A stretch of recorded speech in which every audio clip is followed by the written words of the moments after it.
everybody. Hope you're all staying safe and well with the coronavirus. In the meantime, I would like to present to you my ritual presentation, which is on the Jewish mikveh. It is a ritual cleansing bath.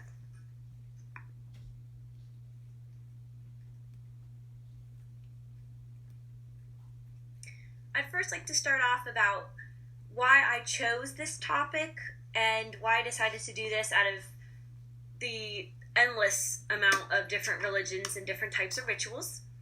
My first point I would like to make is that I was inspired after watching the film Arranged, which was about a traditional Muslim and a traditional Jewish woman trying to find their way in America. And after watching this, I realized that I didn't know anything at all about the Jewish religion just in general. So I decided to do some research, found a couple different things. I found more generic, like a bar mitzvah. And then I noticed that the Jewish religion has a lot of blood taboos and different stuff concerning women. So I decided maybe I'd like to try to find something where I can combine the blood taboos and the women rituals. And I ran across the mikveh. It's also the mikvah.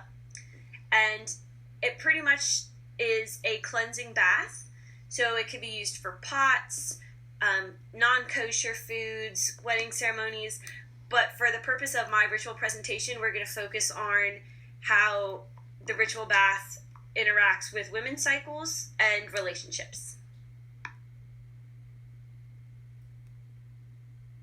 So what exactly is a mikveh? It is a ceremonial cleansing bath.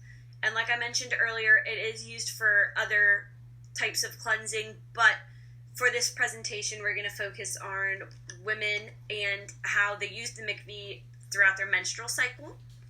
So they are traditionally done monthly after menstruation as a way to cleanse themselves.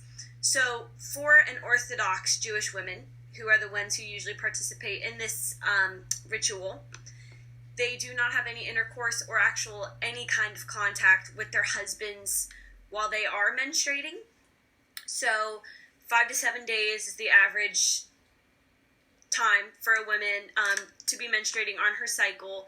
So they don't do any form of kissing. They don't do any sexual intercourse.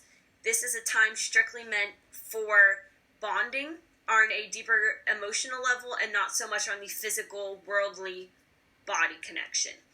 So the mikveh is the way for a woman to become as close as possible with God. She strips down naked, no eye contacts, no earrings, no makeup. She follows a very strict list of rules, makes an appointment with the rabbi to get scheduled to have her mikveh session, in a way. And sadly, this ritual is commonly misunderstood to be, why do I have to do this monthly? Why is it such a big deal? But for the Orthodox Jewish woman, this is a very important part of her marriage and her relationship.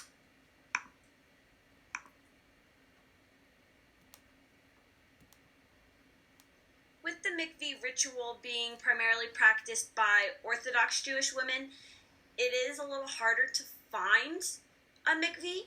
The closest to us is in Philadelphia. It's actually on the ground floor of the Torah Academy of Greater Philadelphia. And then the next closest to us would be in Jersey. So is this maybe a reason why the tradition is not as popular as it used to be? At least in America. They're not local, and so it can be a little harder for a non-Orthodox Jewish woman to even be able to do the ritual, because if she doesn't have car access, if she has a lot of children, she might not be able to make the monthly trip to Philadelphia to participate in this monthly ritual. And you also might be thinking, why can't she just do the ritual at home in her own bathtub, let's just say? So the water itself is considered holy inside the mikveh, and it's actually the water through God that is providing the cleansing aspect to your soul. So the mikveh is traditionally a natural source. This could be from a river, it could be from a lake, the ocean, rain water, which is what the one in Philadelphia is made out of. It has an open roof to allow filtered rainwater. Obviously, there's a net there, but that kind of keeps it sacred and holy compared to just an everyday bathtub that you can just do at home.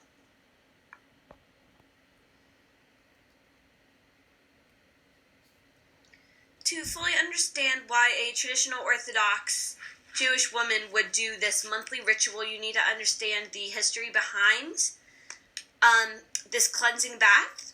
So it all started when Adam, in an attempt to repent and restore himself, following along with the traditional Christian Adam and Eve story from the Bible, he sat in a river that flew from the garden where he did eat the apple that he was instructed to not eat. And also before the Torah, the instructions were given from God to his followers that they were to prepare for an encounter with God through a water cleansing. This is also kind of similar to what is done in Christianity, which would be your baptism, where you are cleansed in water, sins washed away. Very similar as far as the purpose of water, and actually could be found in a couple other religions as well. So the mikveh is it's anything requiring purity. And for women, it also is family purity, considering the family and women's sexuality, marital relationships are built off of fertility a lot of times for an Orthodox Jewish relationship. And so the woman has separate times where she's not considered to be with the husband, the 5 days that she's actually menstruating, and then it's followed by 7 white days for a total of 12 days where she is considered a separate entity because she is considered impure in the eyes of God and other men, and her husband especially.